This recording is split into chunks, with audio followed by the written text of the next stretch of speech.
Now to a teenager hooked on violent computer games. He's playing them an incredible 16 hours a day. His mother says his personality has changed and that he's become moody and violent, and his addiction is tearing the family apart. They don't realise how addictive it can be. It's a world of fantasy and fun. But for 16-year-old Cameron Sandler, this is more than a game. It's an addiction and an illness.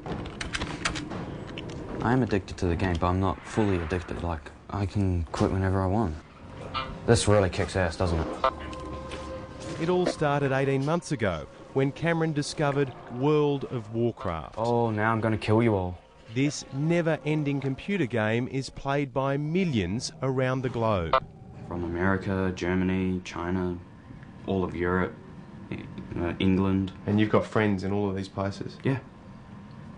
And that's what you refer to them as, your friends? Yeah. They play simultaneously for hours on end. Paul, when you're ready. Fighting and killing their enemies. I don't know why, just eventually got addicted to it. Cameron has up to 500 players on his team, known as a guild. The longest I've ever played it for was 12 hours, and that was just because the guild wanted me on for that long. Oh, you took my kill. Why do you talk with an American accent when you're talking to these people? I don't know. It's probably like you move to a new country or something. You just end up picking it up. And that's not all he picked up. For f***'s sake. There's the tension and the violence. We get keyboards thrown around the room, or holes punched in the wall, or it'll go outside and smash bottles. Denise is Cameron's mum. He started off with this going for an hour, 2 hours, 2 hours turned into 4, 4 turned into 6, 6 turns into 12, and he's now into the snowball effect that he's got to play that game. Cameron is often up at 4 in the morning to begin playing. Sometimes he goes right through the night. His mum estimates that on average he's in front of that screen 16 hours a day. My choice to play it. My choice to be addicted to it. Cameron reckons he can stand up and walk away whenever he wants. But try telling that to his mum. Denise believes he's hooked. And just like an alcoholic, a smoker or a drug addict, getting off, beating the habit, is going to be an enormous challenge. Regardless of who's right and wrong in this household, experts are now warning that addiction to technology is becoming the fastest growing illness of the 21st century. No, his situation isn't rare at all. In fact, he's just the tip of probably a very undisclosed iceberg. Psychologist Edwina Cowdery and her colleagues are seeing more and more cases every day. The DSM-4, which is the Diagnostic Statistical Manual, basically it's the psychologist's Bible of all the things that we're meant to know about. It doesn't have internet addiction in it. I would suspect the next one does, because of the amount of internet addiction in various forms for various ages that we're starting to see. Do you regret discovering this game? Kind of. It's taken a lot of time away from me.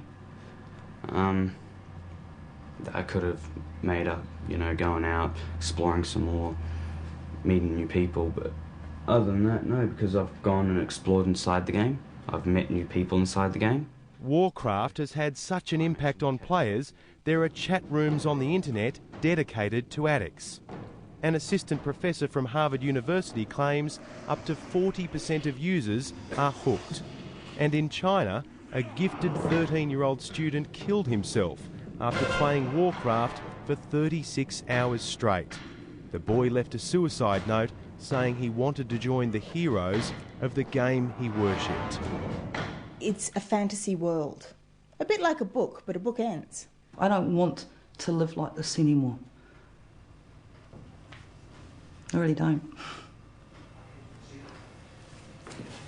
You all right?